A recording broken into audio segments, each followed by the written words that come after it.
The Chinook people have lived in the northwestern United States for over 10,000 years. They primarily settled along the Columbia River near modern-day Washington and Oregon.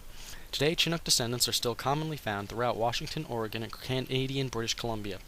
Archaeological estimates place the arrival of Native Americans in the northwest United States at 11 to 13,000 years ago. The local tribes quickly established a society based on fishing from the Columbia River and gathering food from the nearby forests. The Chinook people became notable for their complex and rich society. They developed wooden homes in towns and stayed in a set area, as opposed to other nomadic tribes.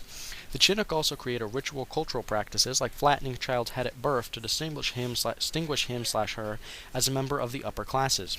The upper classes of Chinook society were typically the ruling family, rich traders, powerful warriors, and shamans. The upper classes often avoided contact with poorer members of the tribe and were known to keep slaves from wars with other tribes. The Chinook also possessed a unique cultural ritual, the potlatch. A potlatch was a special celebration that occurred during important community events. For example, a birth, a death, an adoption, or a marriage. The richest and most prestigious members of the community would redistribute their wealth to the poorer members of the community, reinforcing community bonds. Potlatches were a common way to unite and bond a community through entertainment, food, and gifts. Another Chinook practice that was well recognized by European travelers was head flattening. As a way to distinguish those of noble birth, upper-class Chinook newborns would have a flat board tied to their heads for up to a year, resulting in a flat slope along their foreheads. This trait was used as a way to identify the ruling classes, as common individuals would have standard, rounded heads.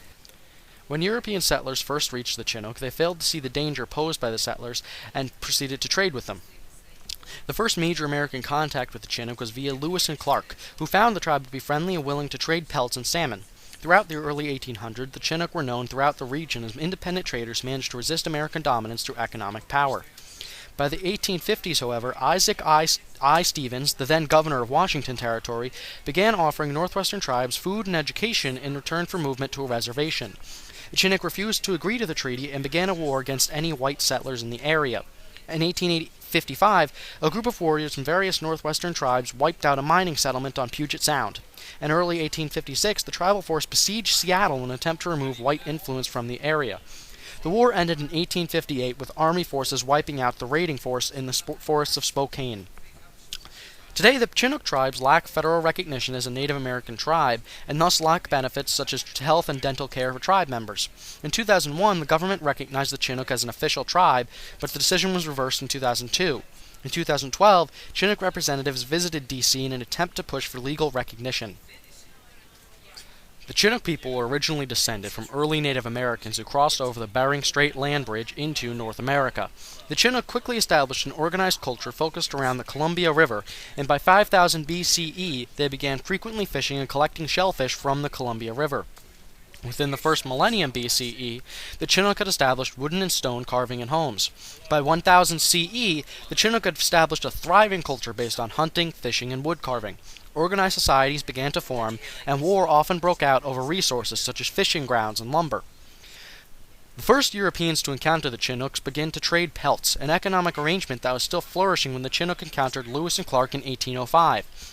Due to previous interaction with white settlers, the Chinook were peaceful with the explorers, but Lewis and Clark objected to the high prices the Chinook charged for supplies.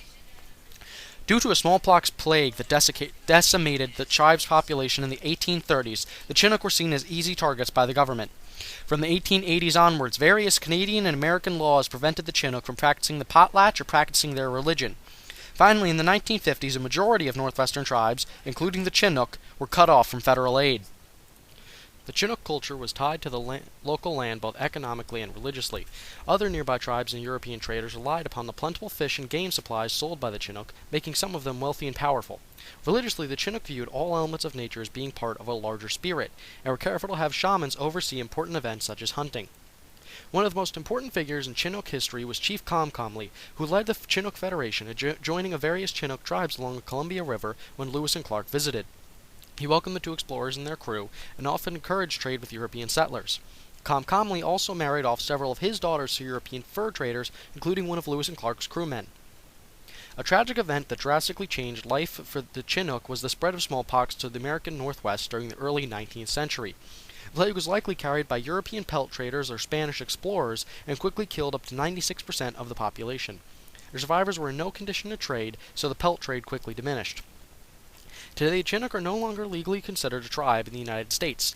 4 of the 5 inner groups that make up the Chinook were declared non-existent during the 19th century, but a remaining group has campaigned heavily to be recognized. The Chinook currently operate and own Bush County Park in Washington.